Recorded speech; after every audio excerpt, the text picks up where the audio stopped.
शिवोऽहं शिवोऽहं शिवोऽहम्। ॐ सच्चिदानन्दरूपाय विश्वोत्पत्त्यादिहेतवे तापत्रयविनाशाय श्रीकृष्णाय वयं नमः। श्रीकृष्णाय वयं नमः।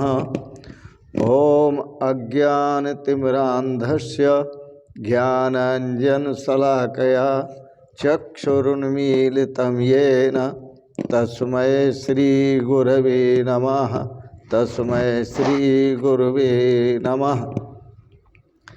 ॐ अखण्डानन्दबोधाय शिष्यसन्तापहारिणे सच्चिदानन्दरूपाय तस्मै श्रीगुरवे नमः।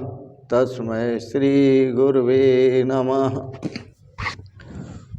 पूर्व प्रसंग में आप श्रवण कर रहे थे श्रीमद् भागवत पर दार्शनिक विचार, सुंदर विचार।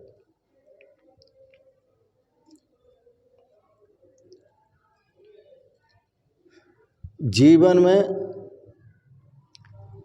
जब हिरण्याक्ष की मृत्यु होगी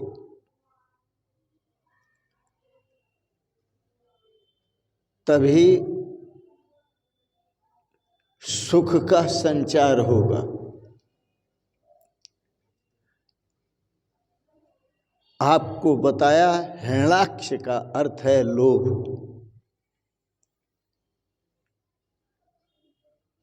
और लोभ का जब नाश होगा तभी जीवन में सुख का संचार होगा और पाप का नाश होगा। जब तक लोभ नष्ट नहीं होता तब तक मन शुद्ध नहीं होता, और जब तक मन शुद्ध नहीं होता तब तक ब्रह्म विद्या की प्राप्ति नहीं होती।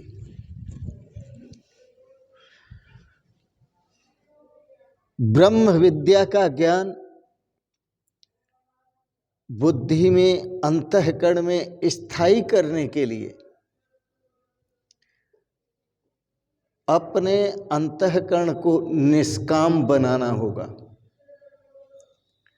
अंतःकरण के निष्काम होने पर ही ब्रह्म ज्ञान स्थायी हो सकता है आपके भीतर। जब तक आपका अंतःकरण निष्काम नहीं है तब तक ब्रह्म ज्ञान अंतःकरण में टिकता नहीं। मनुष्य के शरीर में कल बताया था 9 छेद हैं। उसको कितना ही ज्ञान दो, कितनी ही समझ दो, वह 9 छेदों के द्वारा बहती रहती है, निकल जाती है, उसके भीतर टिकती नहीं है। जितना भी ज्ञान देते हैं गुरुजन, संतजन, महापुरुष, विद्वान, वह ज्ञान उन 9 छेदों से निकलता रहता है। इंद्रियों के द्वारा ज्ञान बाहर निकलता रहता है। इसलिए इंद्रियों का निरोध करो, विरोध करो, निरोध करो। उन्हें प्रभु के मार्ग में लगाओ, उन्हें प्रभु के चिंतन में लगाओ, प्रभु के स्मरण में लगाओ, भगवान के स्वरूप चिंतन में मोड़ दो इंद्रियों की वृत्तियों को। यह जो तृतीय स्कंद का प्रसंग आप श्रवण कर रहे हैं, कथा श्रवण कर रहे हैं, यह तृतीय स्कंद में 2 प्रकरण हैं। एक पूर्व मीमांसा और दूसरा उत्तर मीमांसा। पूर्व मीमांसा का अर्थ होता है कि पूर्व मीमांसा में वराह नारायण के अवतार की कथा आई है, वराह नारायण के अवतार की बात कही गई है, उनके प्रभाव की बात कही गई है। और उत्तर मीमांसा में कपिल नारायण का पवित्र चरित्र का वर्णन है। तो पूर्व मीमांसा यह कर्म प्रधान है और उत्तर मीमांसा ज्ञान प्रधान है। जब तक साधक यज्ञ नहीं करता तब तक जो नारायण के स्वरूप के ज्ञान की विद्या है उसके जीवन में आती नहीं।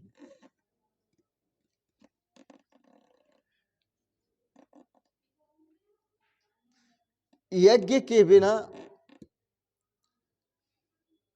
कपिल भगवान का अवतार भी नहीं होता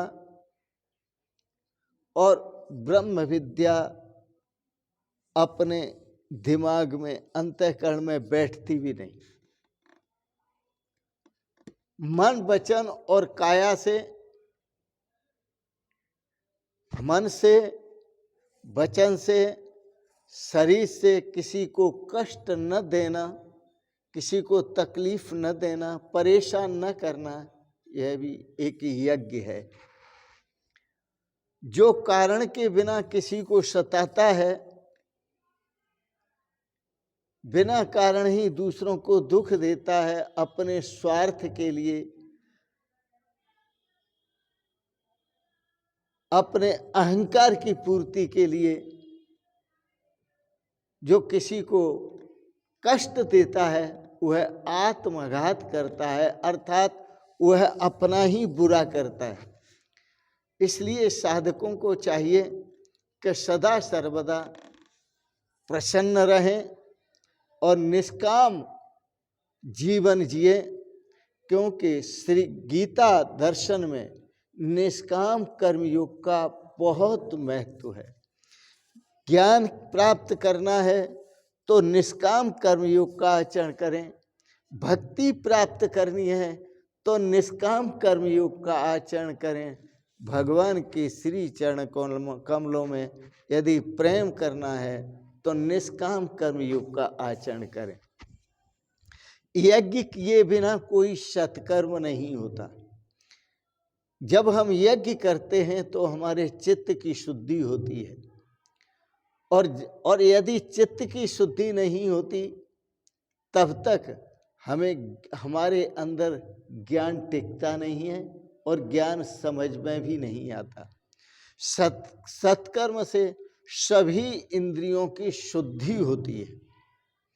सत्कर्म से हमारे अंतःकरण की शुद्धि होती है, मन की, बुद्धि की, चित्त की, अहंकार की शुद्धि होती है। जिसका मन कलुषित है वह कभी परमात्मा का ध्यान नहीं कर सकता। जिसका मन कलुषित है वह कभी परमात्मा का अनुभव नहीं कर सकता। जिसका मन कलुषित है वह कभी संत शरण में नहीं जा सकता, संत शरण के महत्व को नहीं समझता, सत्संग के महत्व को नहीं समझता। मानव शरीर एक गागर है। मानव शरीर एक गागर है और इसमें 9 छेद हैं। आप टोंटी के नीचे रख दो, पानी भरो, उसमें कभी पानी टिकेगा नहीं, सब पानी निकलता रहेगा। तो यह मानव शरीर भी 9 छेदों वाली गागर है। संत महापुरुष ज्ञान रूपी अमृत इसमें भरना चाहते हैं, लेकिन आपकी गागर, जीवन रूपी गागर में, शरीर रूपी गागर में भरते हैं, परंतु इसमें 9 छेद हैं। आपका ज्ञान काफूर हो जाता है, निकल जाता है, आपको कभी तृप्ति नहीं मिलती। इसलिए मानव को चाहिए कि वो इंद्रियों का निरोध करे, अंतःकरण का निरोध करे, मन का, बुद्धि का, चित्त का, अहंकार का निरोध करे। ज्ञान इंद्रियों को विषयों की ओर न जाने दे। ज्ञान इंद्रियों को विषयों की ओर नहीं जाने देता जो साधक, उसे ज्ञानी कहते हैं। ज्ञानी अपनी इंद्रियों को विषयों से निरोध कर लेता है, रोक लेता है। और भक्त जो है वह रोक नहीं पाता, इसलिए वह अपनी इंद्रियों को भगवान के चिंतन में लगा देता है, नाम जप में लगा देता है, भगवान के स्मरण में लगा देता है। तो ज्ञानी इंद्रियों को विषय की ओर जाने से रोक लेता है, जबकि वैष्णव इंद्रियों को प्रभु के मार्ग में मोड़ देता है। ज्ञान टिक नहीं सकता, क्योंकि मनुष्य जीवन विलासी हो गया है। इसलिए उसके जीवन में ज्ञान टिक नहीं पाता। यदि मनुष्य जीवन विलासी न रहकर यदि वैराग्यवान हो तो ज्ञान टिकेगा। तो मनुष्य जीवन विलासी हो गया है, इसलिए उसके जीवन में ज्ञान नहीं टिक पाता। सारा का सारा ज्ञान पुस्तक में ही पड़ा रह जाता है, सारा का सारा ज्ञान मस्तक में ही पड़ा रह जाता है। और मस्तक में पुस्तकी ज्ञान जो आ जाता है, वो मस्तक में जब विषया शक्ति होती है तो मस्तक में रहता ही नहीं, वो भी काफूर हो जाता है। इसलिए साधकों को चाहिए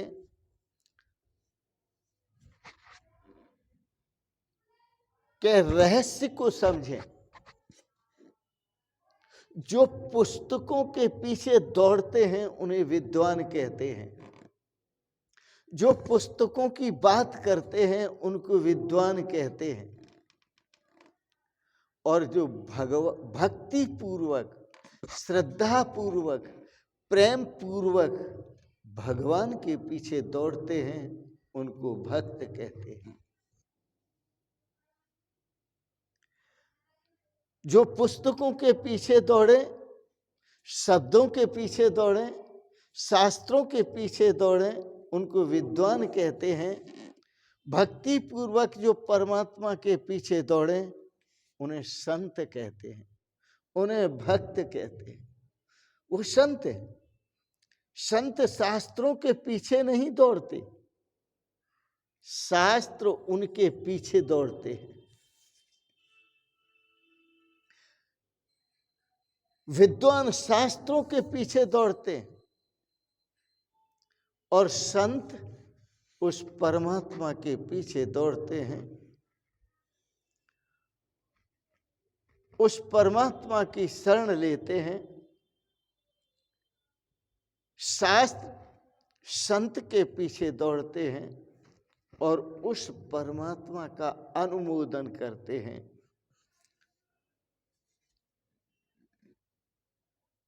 शास्त्रों को पढ़कर जो बोले, शास्त्रों को याद करके जो बोले वो विद्वान। शास्त्रों को पढ़कर जो बोले, शास्त्रों को याद करके बोले वो विद्वान। और अपने अनुभव से, भीतर से जो बोले, अपने अनुभव से जो बोले वो संत। इसलिए संत के पीछे शास्त्र दौड़ते हैं। संत शास्त्रों के पीछे नहीं दौड़ते, क्योंकि याद रखे जितने भी शास्त्र लिखे हुए हैं सब संतों के हृदय से निकले हुए हैं। जितने शास्त्र सब संतों के हृदय से निकले हुए हैं। वेदों की जो रचना की है वो भी ऋषियों ने की है। और वेदों के 3 ऋषि हुए हैं। एक का नाम अग्नि था, दूसरे का नाम आदित्य था और तीसरे का नाम वायु था। अग्नि, आदित्य और वायु, ये 3 नाम के जो ऋषि थे उन्होंने तीनों वेदों की रचना की। त्रयो वेदस्य कर्ता, वो तीनों वेदों के कर्ता हुए। महर्षि व्यास को देखो, वह परम संत थे। 18 पुराण लिख दिए, श्रीमद् भागवत की रचना की, गीता दर्शन की रचना की उन्होंने। तो संत शास्त्रों के पीछे नहीं चलते, शास्त्र संतों के पीछे चलते हैं। हृदय में सात्विक भाव जागे तो मन शुद्ध हो जाए, और जब मन शुद्ध होता है तो हृदय में ज्ञान की वृद्धि होती है, ब्रह्म ज्ञान प्रकट होता है। ज्ञान कहीं बाहर से नहीं लाना, ब्रह्म ज्ञान कहीं बाहर से नहीं लाना होता, अपने हृदय में ही प्रकट भी होता है और अप्रगट भी होता है। जब साधक विषयाभिभूत हो जाते हैं, विषयासक्त हो जाते हैं, तो उनके हृदय में जो ज्ञान था वो सब काफूर हो जाता है। और जब वही भक्त जब परमात्मा के चिंतन में लग जाते हैं, प्रभु के स्मरण में लग जाते हैं, तो वही ब्रह्म ज्ञान उनके हृदय में प्रस्फुटित हो जाता है। गीता में भगवान ने अर्जुन को कहा है, अर्जुन, जिस ज्ञान की मैं बात कर रहा हूं वो कहीं बाहर से लाने की जरूरत नहीं, वो तुझ में ही स्थित है।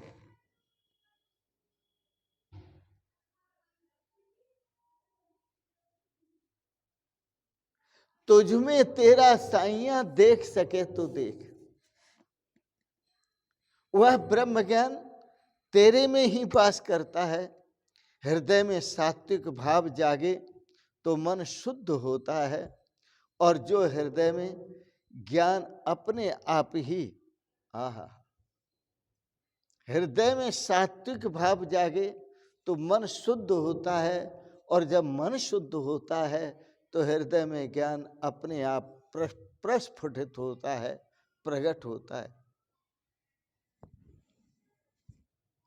आपको सुंदर उदाहरण देता हूं मीराबाई जी का। मीराबाई जी ने कोई शास्त्र नहीं पढ़ा, वो किसी गुरु के पास पढ़ने नहीं गई।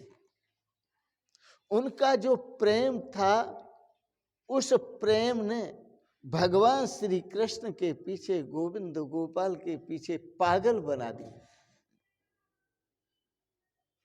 और मीरा के सुंदर सुंदर भजन आप सभी सुना करते हैं, जीवन में धारण भी किया करते हैं। सुंदर भजनों का गायन किया मीरा ने। कोई शास्त्र नहीं पढ़ा, कोई गुरु नहीं। एक संत भी हुए हैं ऐसे, उनका संतों का नाम था तुकाराम जी महाराज। वो भी किसी शास्त्र को पढ़ने किसी के पास नहीं गए, और किसी गुरु से उन्होंने ज्ञान नहीं लिया, लेकिन उनके अंदर वो जब प्रभु के पीछे पागल हो गए तो वो स्वयं शास्त्र बन गए, स्वयं ज्ञान का भंडार हो गए। तो इसलिए मैंने आपको कहा कि जो शास्त्रों के पीछे चलते हैं वो विद्वान हैं, और शास्त्र जिनके पीछे चलते हैं वो संत हैं। क्योंकि संत सदा प्रभु के पीछे चलते हैं, संत सदा परमात्मा के पीछे चलते हैं, शास्त्र संत के पीछे चलते हैं, और विद्वान शास्त्र के पीछे चलते हैं। दोबारा फिर से कहूं, विद्वान शास्त्र के पीछे चलते हैं, शास्त्र संत के पीछे चलते हैं, और संत प्रभु के पीछे पागल हो जाते हैं, प्रभु के पीछे चलते हैं। उनका जो प्रेम है वो प्रभु में होता है, परमात्मा में होता है। वो परमात्मा का ही आनंद लेना जानते हैं, और परमात्मा के ही स्वरूप में आनंदित रहते हैं, सदा प्रसन्न रहते हैं, सदा खुश रहते हैं।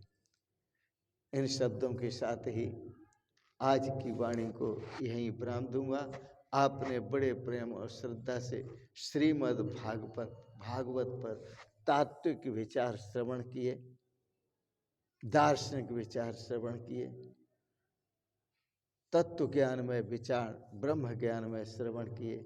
इसके लिए मैं बहुत बहुत अनुग्रहित हूँ। सभी भाई बहनों के प्रति मंगलमयी शुभकामनाएं करता हूँ। आप सदा सपरिवार स्वस्थ और सुखी रहें, यही मेरी मंगल कामना है। बहुत बहुत शुभकामनाएं, बहुत बहुत आशीर्वाद और बहुत बहुत प्रणाम। भगवान आपको अपने स्वरूप का अधिक दर्शन कराएं, जिससे आपका कल्याण हो। ओम शिवोहम शिवोहम शिवोहम।